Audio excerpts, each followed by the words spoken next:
Hey there, congratulations on unlocking the behind-the-scenes video for Ratchet Clank: A Crack in Time. My name is Brian Bernal, I'm the project manager, and we're going to take you around the office now and try to answer the question, who is the Agorian Warrior?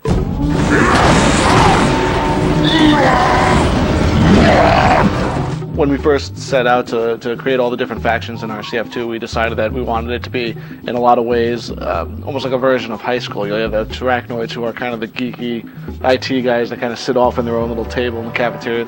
Do we know any girls?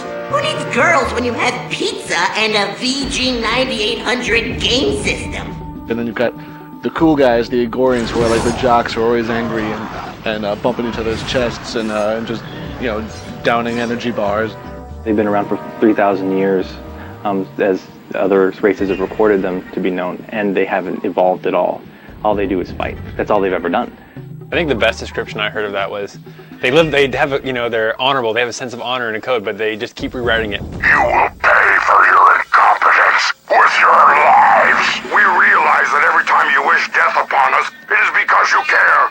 Me and Brian Algar, we wrote up a whole character breakdown of all the character traits that we wanted, and we wanted them to be very honorable creatures, and we wanted to have this code of ethics that always kept changing. And then we took that, we showed it to the artists, and we had Greg Baldwin and Dave Girton start sketching different things up.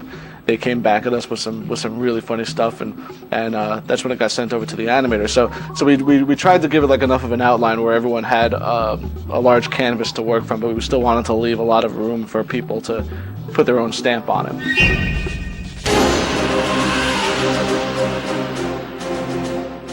So at Insomniac, when we start designing an enemy, we start creating these rough sketches and diagrams. We'll typically use a program like Illustrator, where we can kind of create our little maps, create diagrams of what the characters might look like. And so with the Agorians, we wanted to have different ranges of combat, because we knew at that point the player would have a lot of weapons. They'd have like a sniper rifle style weapon, and some mid-range weapons, and some short range. So that's how we designed the enemies.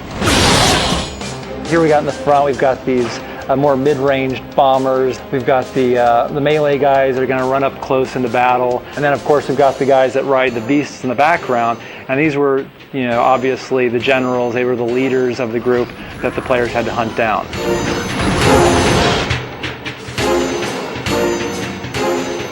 Usually for us, it's good enough just to have a drawing that really kind of captures the feel of the character, and it's up to us just to interpret that and put that into 3D.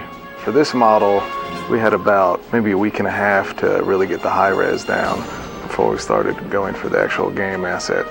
And once that's all done, it's sent on to Rig and the animators, and then we get a living, breathing character that you're going to see in the game.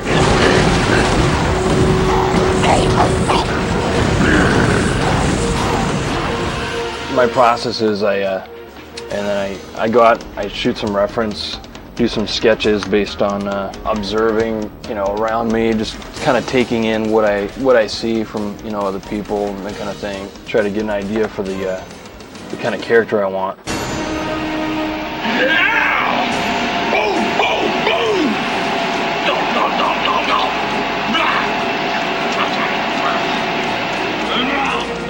Cinematics, you have close-ups, and so you can get these subtle things going on in the face. And so I can use my mirror to get that, but in the in-game stuff, I really want to get this sort of overacting, kind of loud, kind of way.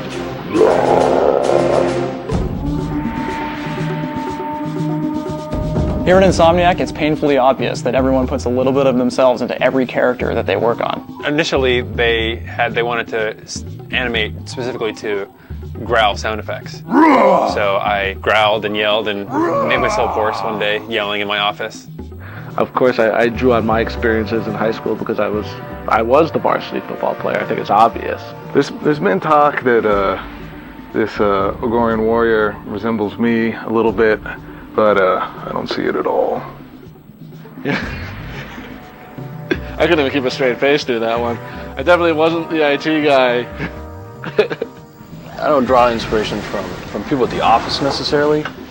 So as far as who the Agorian warrior is,